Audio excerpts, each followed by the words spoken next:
The Nasdaq 100 and the S&P 500, we see the downtrend kind of continue on smaller time frames like the 2 and 4 hours, slowly trickling back down. And we came back down to that next level of support. So our massive key level here is 19.7. And to put it lightly, above 19.7, you're very bullish. Below that, you're trending in kind of in a range in between 19.7 and lows of around 19.4, 19.35. And that's where we ended the day here. Now we start to get below 19.3, which we're at kind of in the after hours. You could start seeing a sell-off down to 19K in a hurry. Your previous high here from around March 22nd. That's what I'd be looking at. So going into tomorrow, let's make this very short, sweet, and simple. If you hold below basically 19.3, all I'd be looking for is that break in the after hours, pre-market retest, and continuation back down. Sellers will step in pretty emphatically. So you have that to look forward to. Also, tomorrow, you're going to get GDP results as well. And then Friday, you have PCE data. We go into ES, and ES and Dow have kind of been our strong points. And you look at ES, and you still look really good. Again, your key level here, 55.88. We mentioned this yesterday as well. You're kind of sitting at that same level, holding it there in the after hours as well. The resistance is around 56.66. So again, above that, you're pushing at all-time highs. But right now, we're still in that range. If we get below this level, I think sellers could start stepping in quickly once again also. So if you break below 55.88, I'm looking for a push down to 55.40. And really, you can start dropping down lower to 55 flat. So there's a lot of downside there as well if we get some continuation and follow through. But the big talk so far have been what's happening with NVIDIA earnings. So NVIDIA here in the after hours is actually down at 120, but what's really happening with those earnings? So first of all, they beat. They did well. They beat, of course, like we expected. You look at their yearly revenue, quarterly revenue, obviously they're going bananas. You look a year ago from where we're at right now, and it's incredible. You went from 14 billion to right now of 26 billion. Actually, sorry, crazy to really look at what's happening here. Astounding, right? You're seeing what's happening, especially with data centers being the driving force of what's happening there. And they gave revenue guidance of 32.5 billion going into the next quarter. They reached about 30 billion this quarter, like we kind of expected there as well. So again, that's what they're looking for right now. In a statement, and Jensen Huang still hasn't talked yet, so they still have the earnings call.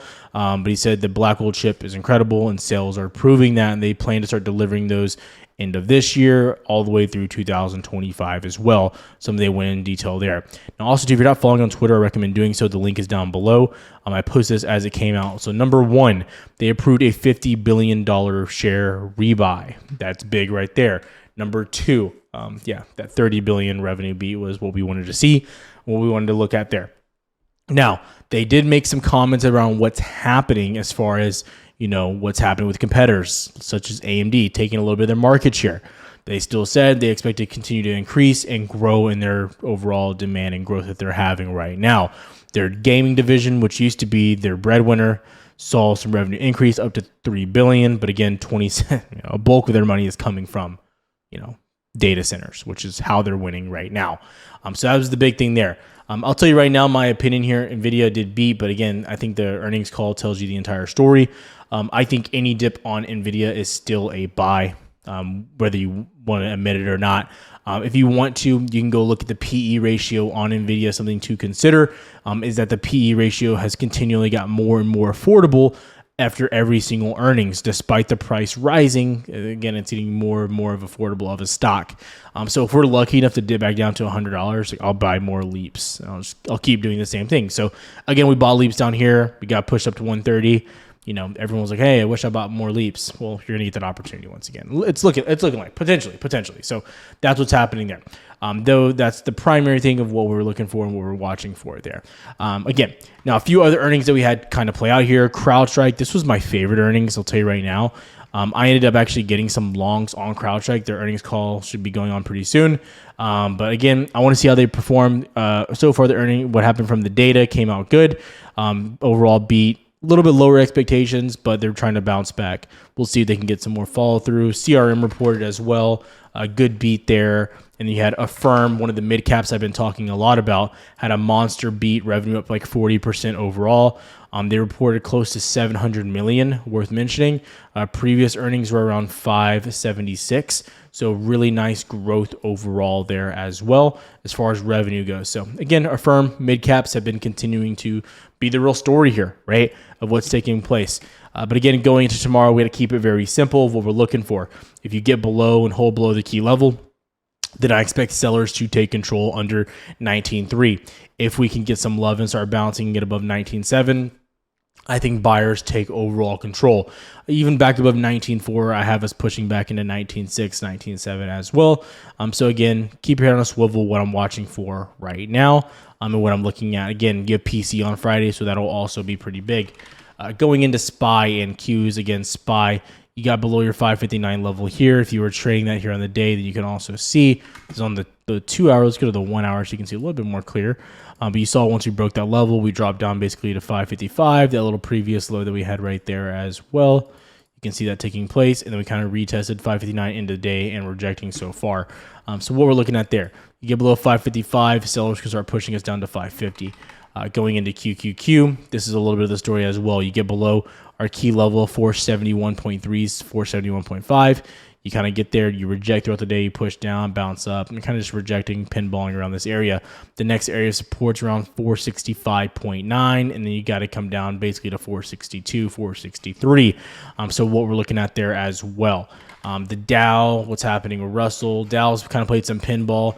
Still holding up locally at highs, but nothing really going on there. You have to anticipate some selling if this comes out tomorrow and bears are to take control. Russell is getting the breakout, getting that retest of that key level. So we got to really be watching Russell here as well, the IWM. If you can hold this level, you do look good. But again, if we get below this level, not ideal. Again, IWM, so you can see very clearly. Again, that little swing low that you had back here is what you want to see hold around 215 roughly. So again, broad markets, what we're looking at there, and how we're attacking these things right now. So again, I personally think NVIDIA earnings were great. I do. It's what you wanted. Beat on earnings, beat on revenue, beat on EPS. Better outlooks as well on overall growth, almost a 9% outlook. So again, getting an initial dip here. Again, that's where we're at right now. So we'll see how the actual call goes here in a little bit. And I'll have more of that posted here on Twitter, so make sure you're following if you want to receive that content as well. Overall, though, going into tomorrow, I think we're going to get some more clarity and hopefully get some better action. So on the day, stock-wise, the only stock that I traded here on the day really was Tesla.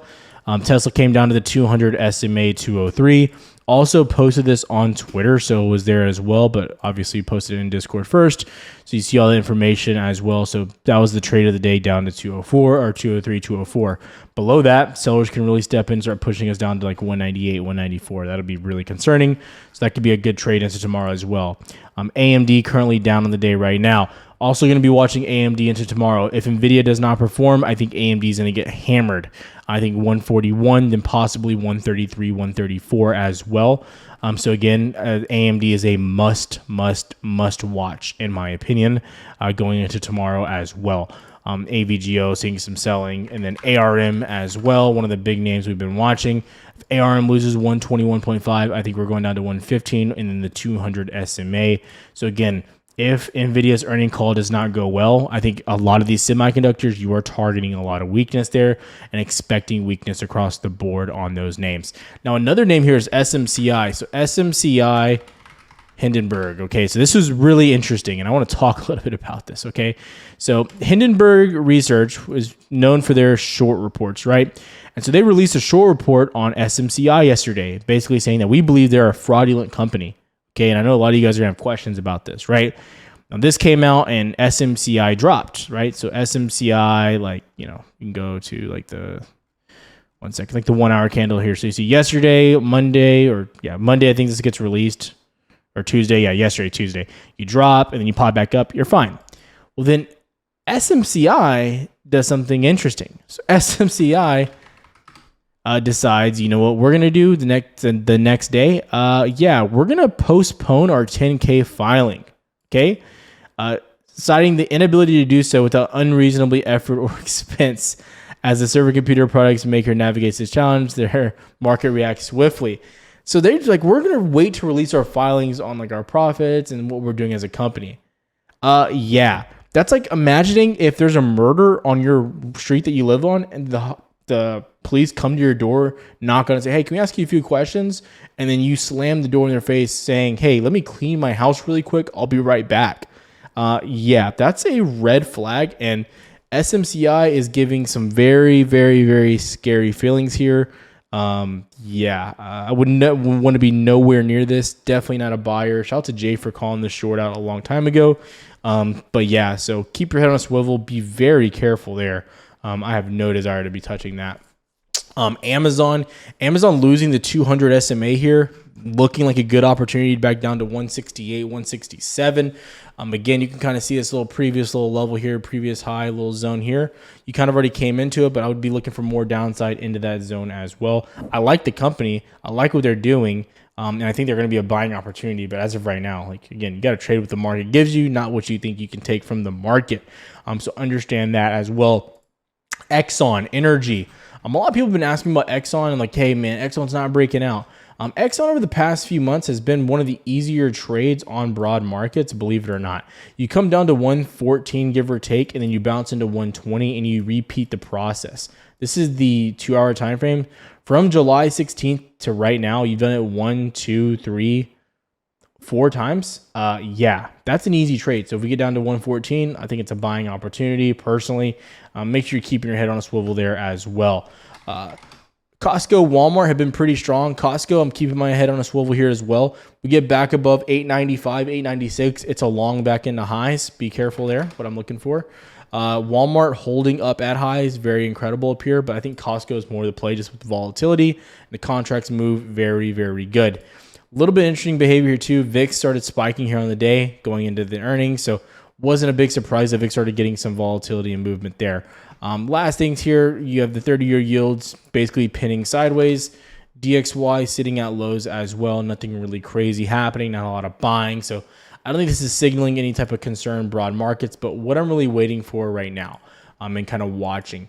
I do want to see the earnings call from NVIDIA. You have Jensen talking with Bloomberg and I think CNBC as well. So it should be very interesting. Overall, I like NVIDIA. I'm telling you right now, NVIDIA comes out tomorrow dipping. Like, it's just setting up more buys and leaps. Like, you guys saw what happened with the leap contracts that we had before. Y'all saw how much money we made on them. You've seen all of that. I've documented all of it here. So, yeah, like, it's just setting up again. I don't think the story's changed. I love the company, love what they're doing. The other companies are a little bit more worrisome. NVIDIA, still a big fan. I'll see you guys tomorrow. Have a good one, traders.